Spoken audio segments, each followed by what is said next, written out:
Hello friends, welcome to ElectroPixels. If you like our channel, please don't forget to like, share, subscribe and press the bell icon for getting further notification. Welcome everyone to another video from ElectroPixels. Today, we have a Westway 32-inch assembled LED TV on our workbench. The customer's complaint is simple: the TV has sound, but there is no picture. When we gently tap the display, you can notice a white glow on the screen, confirming that the backlight is working properly. This indicates that the problem is not with the backlight, but with the display panel itself.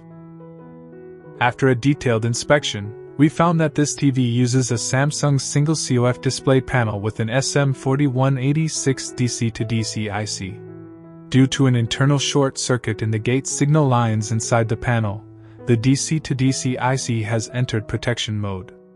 As a result, important panel supply voltages such as VGH, VGL, and avdd are not generated, causing a complete no picture and no graphics condition even though the TV powers on normally.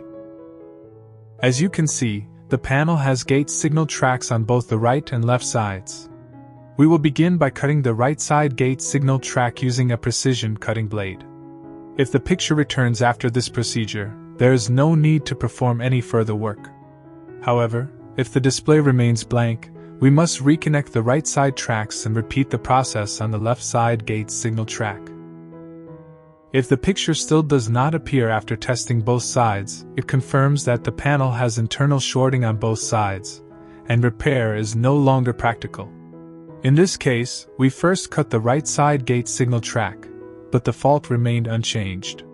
We then carefully restored the cut tracks and proceeded to cut the left side gate signal track. After powering on the TV once again, the display came back successfully, confirming that the internal short circuit was present on the left side of the panel. Please remember that this is only a temporary repair technique. The only permanent solution for this type of fault is replacing the entire display panel. Since the internal damage still exists, it is impossible to predict how long this repair will continue to work.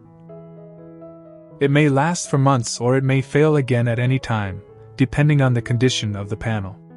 That's all for today's repair. We hope this video helps you understand the diagnosis and repair process for this common LED TV panel fault.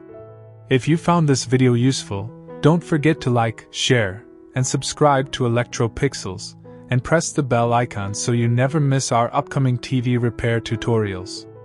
Thanks for watching, and we'll see you in the next video.